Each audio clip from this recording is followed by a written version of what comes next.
me give you a quick introduction about him. So, Love Johar is a seasoned governance, risk, and compliance professional and certified ISO lead implementer with over a decade of experience in cybersecurity and information security training. As the founder of Cyber GRC, he has delivered 10,000 plus hours of training to 20,000 plus professionals across 15 plus countries, empowering global teams to implement and audit ISO 27001, ISO 22301, ISO 27701, and ISO 42001 framework.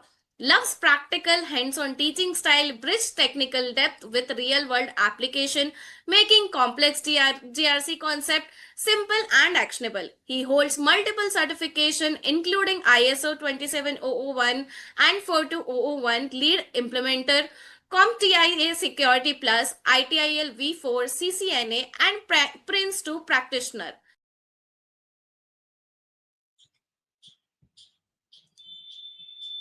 Welcome back to Cyber Talk with Cyber GRC podcast. Today we are breaking down one of the topic that every organization thinks they understand but usually gets wrong. Privacy policy under Personal Data Protection Act 2023. To help us simplify this, we have with us Mr. Love Johar, a DPDP and GRC expert and one of India's leading voices before moving on to the questions, we have some GRC courses.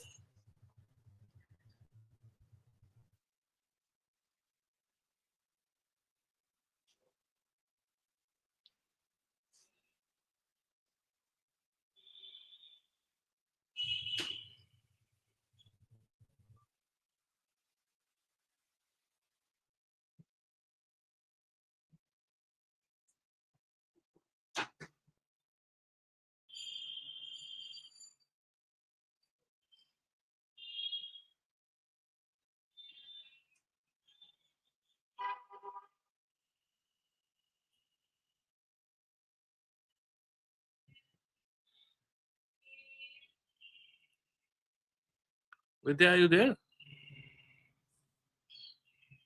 Hello? Hello?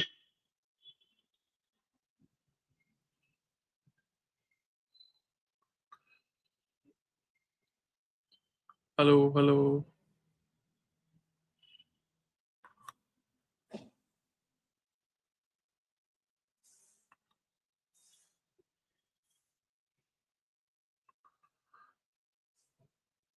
Guys, I think Vidya has lost her connection. We'll just be coming back in just a minute or so. Vidya will reconnect now. Okay? She's joining back again. Just 1 second.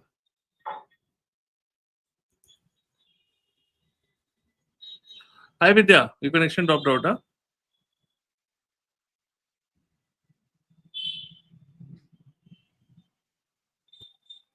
Hello? Can you hear me? Yeah. Yes, now I can. Okay, okay. Connection issues, huh? Yeah, connection issue. Okay, no issues. Go ahead. Go ahead. Yeah, Go ahead. I was talking about the. So we have some GRC batches that are aligned for the future in upcoming weeks. So we have ISO 42001 AIMS batch, which is practical job ready hands-on training. And this batch is starting from 7th of December. And this is a weekend batch, which will go on Saturday and Sunday only from 5 p.m. to 9 p.m. And the second batch we have is DPDP Act 2023, which is also a practical job ready hands-on implementation training, which is starting from 8th of December, which is weekday batch from Monday to Friday, which will start from 7 a.m. to 8:30 a.m. If you guys courses and many other act and rules and regulation, everything is included in this. So contact on the given number, we have their email, we have and contact, and also everything we have. You guys can feel free to contact. Thank you, Vidya. Um, which we have is, what is actual purpose of a privacy policy under DPDP Act? So privacy policy is very important in the DPDP Act. Like we discussed about consent yesterday, privacy policy also plays a vital role. Yeah. If anybody wants to implement the DPDP Act, if they want to start the implementation, first thing that they have to create is the privacy policy. Okay. Earlier, we used to see the privacy policies under the website document, like website footer documents that we used to have. And in the websites, we used to see these privacy policies from for a marketing perspective. But now there are legal purposes also for having these privacy policies. Number one is the transparency. Okay, this privacy policy will inform the data principal, how you are collecting their data, how you are using their data, how you are sharing their data, how you are storing their data. All these things will be mentioned in this privacy policy. Transparency is established from a data fiduciary to the data principal through this privacy policy only. Second thing is accountability. It demonstrates that the data fiduciary himself or the organization has implemented fair process practices and legal means of processing the data. Okay, so that shows accountability. Then you have evidence of the compliance, that you are also complying with the DPDP Act, because this privacy policy will be a documented proof that the organization, your organization, is meeting the DPDP obligations, which are set under sections 5 to 8. Okay, if you see the DPDP Act. Okay, so now the policy, privacy policy, is now shifting from a marketing document to a compliance and governance document now. So the shift is happening, Vidya. Okay. Is having a privacy policy mandatory for all the organizations? Yes, any data fiduciary, any organization that is processing personal data, whether it's a startup, SME, app developer, SaaS-based company, fintech, banking, any sector, they must have a privacy policy. If they are collecting personal data, if they are processing personal data, if they are using any third-party processors, if they are basically providing digital services, anything, they need to have the privacy policy. Even an offline business that collects the digital data for any sort of reasons must provide a privacy policy as well. Okay, so definitely it's a mandatory. Yes.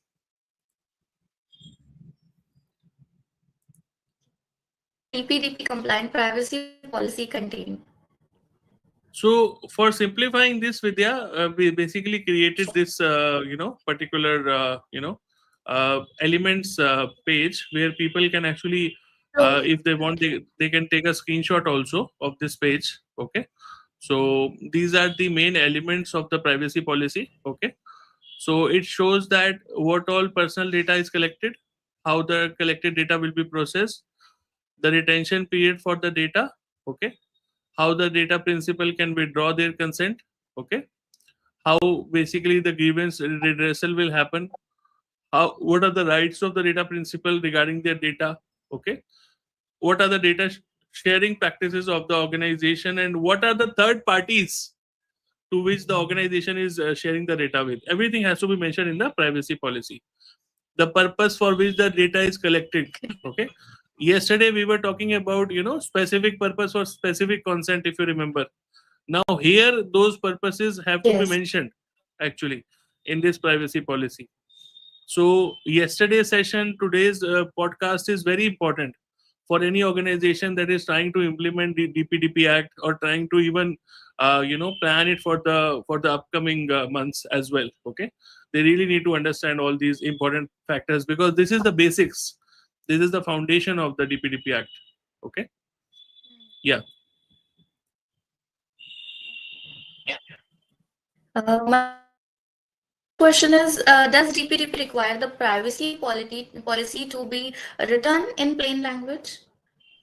Yes, the Act clearly emphasizes that the privacy policy has to be clear, understandable, and it should be available in the accessible language. For example, if you are logging in from a certain part of the country, it will be available in your local language also. That is clearly directed from the Act. Okay, so that you do not have any issues while understanding the act, the policy. Okay, there should be no legal jargon. There should be no vague marketing language there. There should be no hidden clauses. There should be no complicated definitions and complicated statements also. So everything has to, is very much clearly laid out in the act to ensure that the average Indian user, average Indian customer can read and understand the privacy policy without needing a lawyer. Okay, so that it should be very much clearly defined Okay. so that anybody can understand it, right? Yeah. And again, I am saying, if you are, let's say for example, if you are in Maharashtra, right, it has to be published in Marathi. Okay, so it's a requirement, it has to be published in the local language of that particular region. Okay, so that has to be there. Yes. Is there a reason for this that government did this to be, is there any transparency reason or something that government is doing this to be published in Yes. regional languages too? Yes, exactly. So that everybody, every Indian citizen, every Indian customer, every Indian user are able to understand what are their rights, what are their obligations, or how can they, Okay. address for any grievances, where can they go if they have any issues. That is why it has to be published in the legal regional languages, and it's a very good step that the government of India has taken actually. Okay. How does the privacy policy connect with concern under DPDP Act? So privacy policy is the foundation of the consent. Like we discussed consent yesterday. So consent is what? Consent is basically data principal has to be informed, right? And we have to take the consent from the data Yeah. principal, like we discussed yesterday, right? Consent has to be explicit, consent has to be clear. All these things we discussed yesterday. But now, why will an organization follow all those things unless and until it is written in a privacy policy document? Okay, so privacy policy document is a guiding factor actually. If you actually mention how the consent has to be taken, what are the things that we need to mention while taking the consent, how the consent is stored, how the consent is managed, all those things will be mentioned in the privacy policy. That is why privacy policy is important. Okay, if your privacy policy does not Yeah. disclose the processing activity for the consent, you cannot take consent, and all the activities will become invalid because you don't have a reference from where to take all these activities from. So this policy, privacy policy, is basically provides you a reference for conducting all those practices. Okay. To all the listeners who have any kind of question, query, or doubts, feel free to ask questions because we are for you. Okay, we have a question. The issue is no exposure. That should rightly come from the data owners. Is that correct? The issue is no exposure. That should rightly come from the data owners. Is that correct? I think Mirza is talking about exposure to all these things which we are discussing in the podcast. For example, exposure to consent, exposure to privacy policy. Yes, you're absolutely correct, Mirza. It's the responsibility of the data fiduciary, the data owner actually. You're absolutely correct. So actually he's referring to the data fiduciary only. So yes, your understanding is correct. Data fiduciary has this responsibility to make this very clear so that all the data subject are actually clear about it. Yes, so there is no exposure, he's saying, that should rightly come from the data owners. Yes, this is actually accountability Hmm. lies with the data fiduciary only. You're absolutely correct, Mirza. Yes. Okay, next question we have is, can the privacy policy be copied from another website? That is what people used to do most of the time in the past, before the DPDP Act was there. I saw many of my you know uh, learners and all. They used to tell me, okay, initially, where people, it is easy to copy paste actually. So just for Okay. understanding But it must understanding be having purposes some. also. Yeah, it's not good actually to do that. Okay, because it can lead to some legal violations also. Because see, every Hmm. business is different, right? Every business is different, and Yeah, every exactly. organization has their unique data flows. Every organization, will have different issues. Okay, so it becomes very misleading and um, I don't say legally, I would say legally incorrect also to actually copy a policy. And we should not do that anymore, especially now since the act is actually active now. Definitely no point copying a policy. Definitely, if you want, you can take a reference from any other policy. If you want to take a reference, if you want to see how it is structured, if you want to see how it is laid out, definitely take a reference. Taking a reference, nobody is saying no to that, but don't copy it as it is, because DPDP compliant policy should have your own data inventory. It should have your own purposes. It should have your own, models. How you are collecting the data, how you are storing the data, what is your grievance process, how are you managing it. So if you actually, do it from any other website, it defeats the whole purpose, right? Okay. How often should a privacy policy be updated under DPDP? So basically, every 6 to 12 months, actually, it should be updated. Okay. And also, it should be updated if you introduce a new processing activity for processing the personal data. It should also be updated if you onboard a new third party. It should also be updated if you actually start using any AI. Okay. If you start collecting any children data, all these are basically parameters when it should be updated. Okay. If you have a recent data breach, again, it should be updated. Any regulatory changes happening, again, it should be updated. Okay. So all these are basically the triggers where it has to be updated, actually. Okay. What are And the now, consequences after of updating, having? Vidya, and even after Please. updating the policy, now, yeah, even after updating the policy, company should now actually communicate the changes also to the users also. Okay. Yeah. They can do that either through email, either through app notification, or either through website notification bars also, right? So communication to the user also is very important, because transparency plays a major role here. If they are not transparent about those changes, again, it will become a big issue. Okay. What are the consequences of having a poor or misleading privacy policy? So if you have a poor privacy policy, you know that heavy financial penalties are there. Okay, these penalties are laid out in section 33 and 34. Okay, they are basically loss of trust is there. Okay, people will not trust your data processing activities, and legal obligations will be there on the data fiduciary. Okay, reputational damage can happen. Okay, and investigations can be followed from the Data Protection Board of India. Okay, so in extreme cases, they might put restrictions on the data fiduciary to even process the personal data also. It can go to that level also. So anybody who's watching, please make a note of these things. It can go to those levels also. Okay. So bad privacy policy is a regulatory liability. It's a big legal risk that you are actually taking. Okay. So my last and the final question is, what is your practical advice for companies drafting a privacy policy today?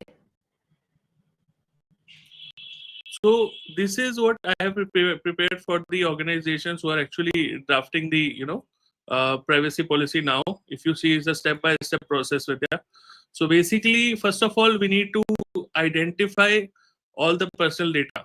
Okay, what all personal data is being collected by the organization? You need to identify what all you are collecting, what are you processing.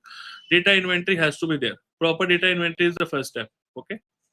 Then you have purpose identification. Okay, define specific reasons for data processing. Why are you processing the data? Why is it important for your business? Okay, then you have a third party mapping. This is very critical. Now you list down all the vendors, the third parties. Those are actually processing the data, those are handling the data. Okay, you need to mention those. Then you have basically policy written in the plain language also. Okay, if you don't write the policy in the clear and understandable terms, again it will become a problem, right? Then you publish it everywhere. Okay, display the policy within your organization, on your website, and all the areas where people are actually able to see that policy. Okay, then you align the policy with the consent mechanism, like we discussed yesterday. Okay, how the consent is taken, how the consent is managed, all those things actually have to be there in the privacy policy. So these are some of the step by step process that any organization who is actually starting to think about privacy policy can actually start to adopt. Okay. Thank you so much, Love, for breaking this down. Privacy policy is no longer a formality. It's a legal commitment and a trust building tool in DPDP era. For organization and professional waiting to implement DPDP practically, check out GRC's upcoming hands-on training program. Until next time, stay compliant and stay secure. This is Vidya signing off. Thank you, Vidya. Thank you, everyone.